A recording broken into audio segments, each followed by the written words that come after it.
wherever you're watching this, know that I appreciate you. It's Tuesday, the 18th of September. Yay. And I'm headed to work as usual. Didn't do too much. Okay, that wasn't the smartest thing for you to do. Didn't do too much yesterday after I was really very tired. But I think I had already explained that I didn't sleep well the night before. So I was really very tired. The things that I see drivers do that absolutely make no sense to me to do.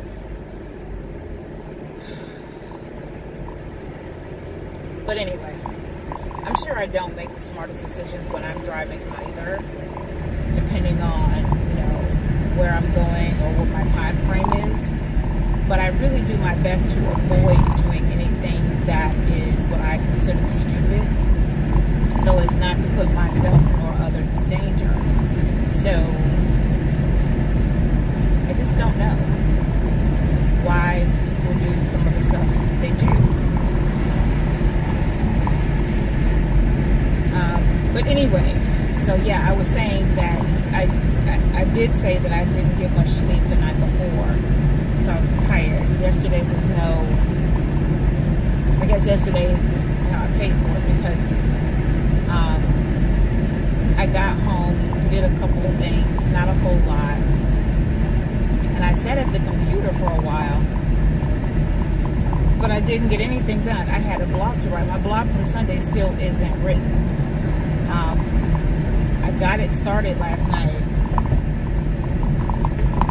but I just didn't have the energy to really think. When you're not well rested, your brain doesn't function properly, and I was a prime example of that last night, because I got started on the article and I already knew what I wanted to say, but I could not get those words from here to the computer.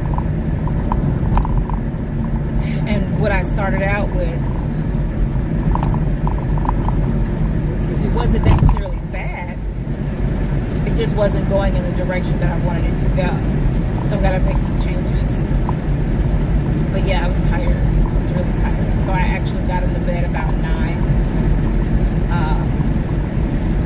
I didn't go to sleep until, I don't know. Did I watch news? I don't think I watched the news last night. I don't think I went to sleep until 10:30. But then I still woke up. I woke up at 2 this morning and had a hard time going back to sleep. And my husband's like, go to sleep. Just go to sleep. So at this point, I had been up, when he's saying this, I have been up for almost an hour at this point. And he's like, you have literally just a couple of hours left before you have to get up. You're going to pay for this in the morning. And he's right, because I'm really tired right now. Now, I don't know, quite honestly, if this fatigue is solely attributed to the fact of how I slept for the last couple of days. Or not to the fact of, solely attributed to how I slept the last couple of days. Or if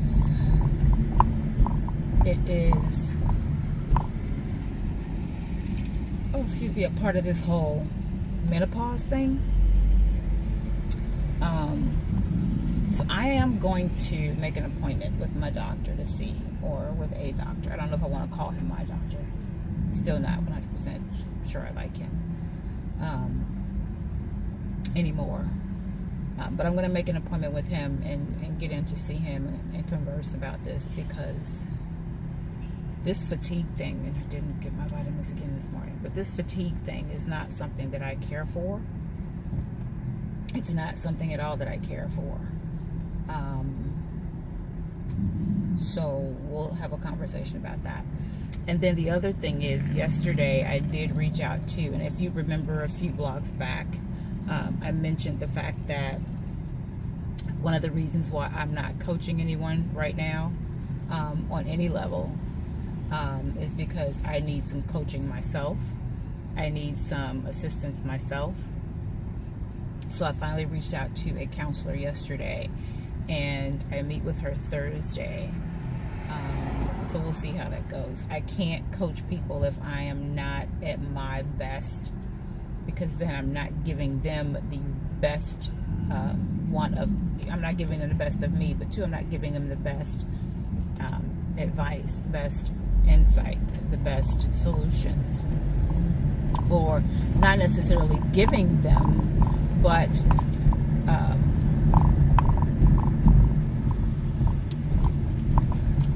allowing them to see the answers within them, because the answers to all of your problems are typically within you.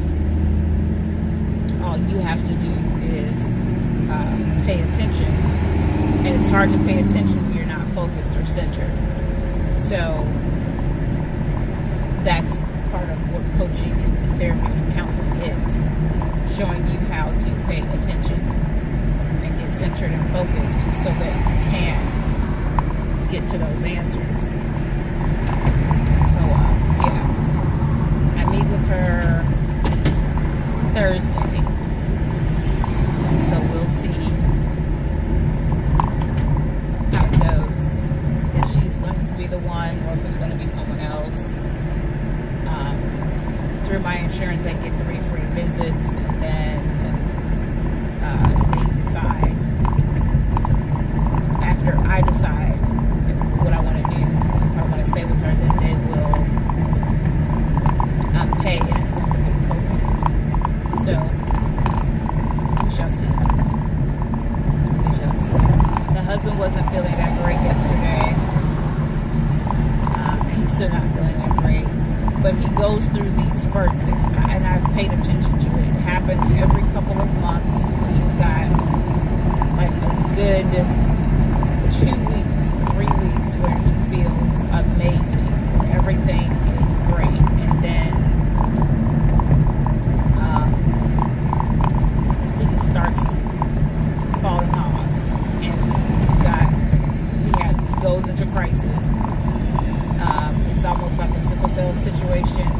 It reminds me of sickle cell or Crohn's disease, where you have times where you are really, really good, and then all of a sudden you go into crises, and it takes you a while to come out of that crisis, and then it takes you a while to get back to that you're feeling really good stage. So after 2 to 3 weeks of feeling really, really good, it takes him a month to 2 months to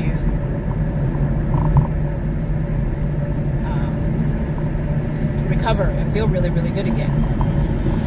So yeah. And then on the child front, we're still waiting on paperwork to get here so that she can start working, and the husband is getting impatient and is asking about school, or not even asking about school, but making statements regarding school. And it's getting harder to give the answer, even though it's the correct answer. It's not a wrong answer. It's just I'm at a point where I'm tired of repeating it, because I'm saying the same thing 3 different ways and nothing is changing. And then I'm also stressing that, and this will be today's word of wisdom, I'm also stressing that the approach is not the best. So it doesn't make it easy for me at all. So today's word of wisdom: ask questions that will get you the right answers in the right tone, and don't make, or rather than making assumptions or uneducated statements. So ask questions rather than assumptions, or ask questions rather than making assumptions. Because the husband's habit is to make statements or assumptions and not ask questions, and then gets agitated when the answers aren't, or the response isn't what he wanted. And that goes for anyone. It goes for anyone.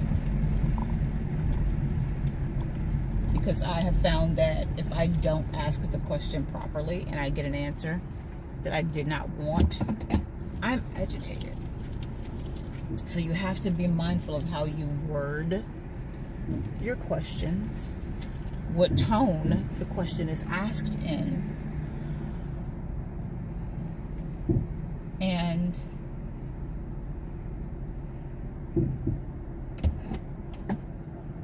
be mindful of your reaction to the answers. So, ask questions rather than make assumptions, and then be prepared to be all right with the answers. Okay, so I'm at work, 6:58. I got 2 minutes to get these little things up here to protect my steering wheel from the heat, and I'm only gonna put one up. So with that, peace and blessings. Remember to walk in your purpose and know that I appreciate you.